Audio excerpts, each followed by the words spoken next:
graduate and help his future patients. You there! So, you are on your way to becoming a great clinician, huh?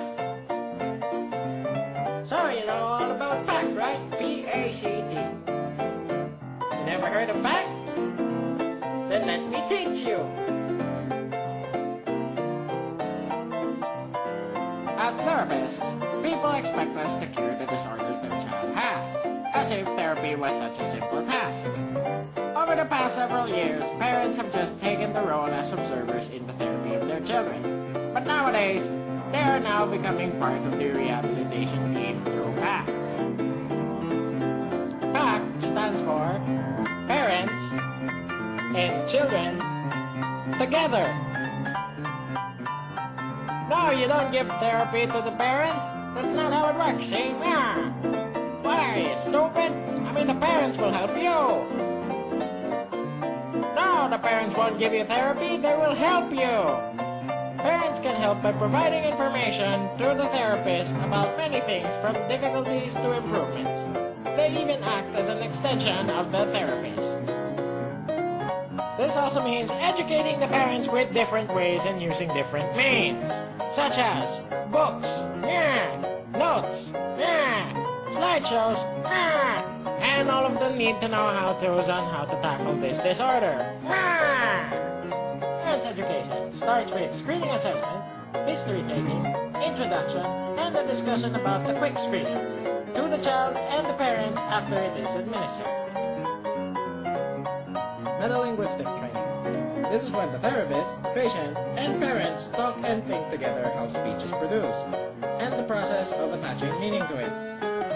This means that a routine at home and during therapy will consist of a time for talking and a time for thinking.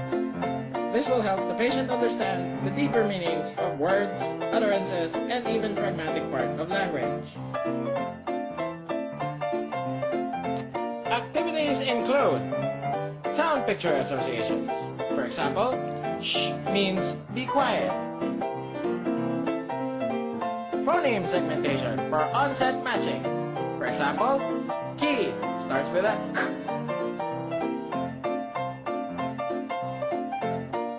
Awareness of sound patterns, such as rhyming.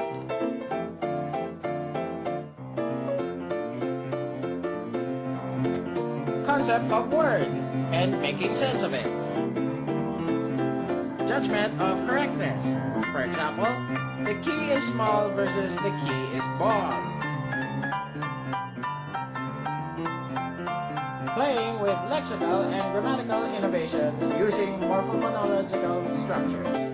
For example, key versus keys and talk versus talked. Phonetic production training.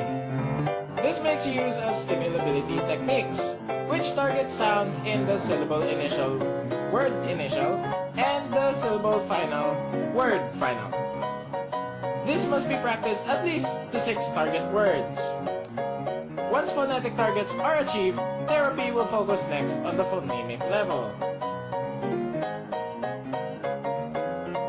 This can be done through homework by observing the 50% talking and 50% listening thinking split, where the child is tasked to listen to certain phonemes he/she has difficulty with, and then produce the heard phonemes. Multiple exemplar training. This is an auditory input therapy, which would involve the child sorting words according to the sound properties, as the therapists and/or parents would read from a list of words. In a 50-minute therapy session, 30 to 40 minutes are spent by the child and the SLP alone, and the parents or caregivers can join the remaining 10 to 20 minutes, or may join the 10 minutes at the start and 10 minutes at the end. Activities may include the following. Point to the one I say. Put the rhyming words with these words. Say the word that rhymes with the one I say. This is when the adult says the words with the target phoneme, and the child says rhyming non-target words to the adult. Give me the word that rhymes with the one I say. Adult says the non-target word while the child selects the rhyming word containing the target sound. one to give you. Child wants a pin, but she says a bin, so give her a bin. You can be the teacher. Tell me if I say these words the right way or the wrong way. Silly sentences. For example, twinkle twinkle little star versus winkle winkle little star. Homework. During blocks, parents and children practice activities from the previous session for 5 to 7 minutes, 1 to 3 times a day. During breaks, no formalities, but more of application of what were learned in the therapy in a naturalistic way. This can be done through listening and talking games.